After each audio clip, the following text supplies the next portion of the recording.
Hello everyone, কেমন আছো তোমরা সবাই? আশা করছি ভালো আছো। আজকে আকাশটা বেশ সুন্দর দেখাচ্ছে, তাই না?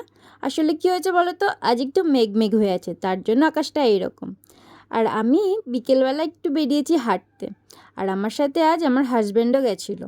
দেখো ও কি কি বলে একটু শোনো, কিভাবে আমাকে জ্বালায়। গুড্ডে, চেহারা ওরকম কেন তোমার হয়ে যাচ্ছে? শরীর খারাপ তাই। কি হয়েছে? নিজেও বুঝতে পারি না, এত প্রচণ্ড চাপা অম্বল। তো হাগা হয় না? কি ফালতু বলছো? না, হাগা হয় না? পেট হয়। পরিষ্কার? হয়। বায়ু সরে না? তো দেখলে তো ও কী সব বলে আমাকে জ্বালাচ্ছে। তবে এটা কিন্তু সত্যি, আমি প্রচণ্ড চাপা অম্বলে ভুগছি।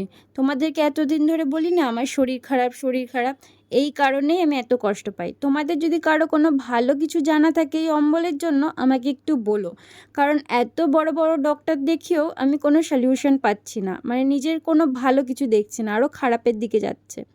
তো দেখেছো, বললাম না কখনো রোদ হচ্ছে কখনো বৃষ্টি হচ্ছে, সেই মতোই এখন শুরু হয়ে গেছে বৃষ্টি। আর আমি বেরিয়েছি হাঁটতে, কারণ ডক্টর আমাকে বলেছে হাঁটতে হবে। এদিকে বেশি হাঁটলেও আমার শরীরটা হয়ে পড়ে দুর্বল, কি করব কিচ্ছু বুঝতে পারছি না। তারপরে দেখি মাও বেরিয়েছে, মাকে বললাম চলো মা হাঁটতে হাঁটতে দেখে আসি মেলার কাজ কত দূর আগালো। গিয়ে দেখি ও মা, এখানে তো সব রেডি, নাগরদোল্লাও পুরো রেডি করা হয়ে গেছে, ওই ডিস্কোও রেডি হয়ে গেছে, সব কিছু রেডি। তো তোমরা কিন্তু এসো আমাদের মেলায় ঘুরতে।